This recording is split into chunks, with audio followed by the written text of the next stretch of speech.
But unlike the UK, our emissions have kept on climbing.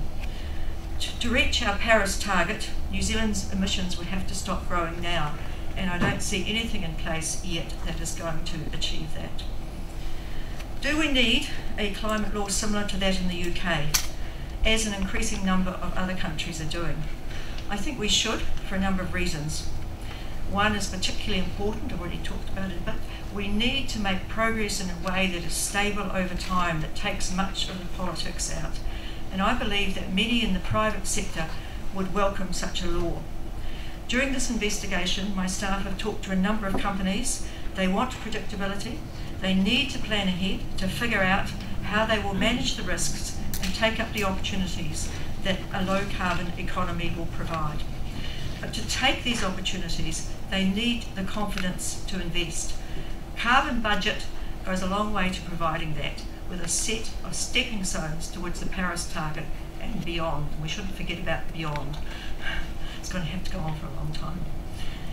At the end of the report, I've made recommendations. The first 4 are concerned with the 4 key features of the UK system and putting them in legislation in this country and how we would do it.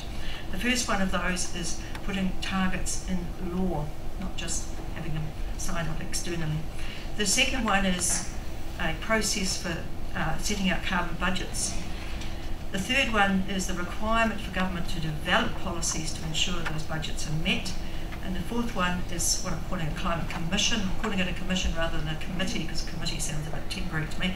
But it's really a committee of experts who advise the government. But they advise them with objective advice that is publicly available, not done behind closed doors, supported by staff, a high-powered analytical machine crunching the numbers, hard heads in that staff in London who do this. I have added a 5th recommendation. My focus in this report has been on reducing emissions of greenhouse gases.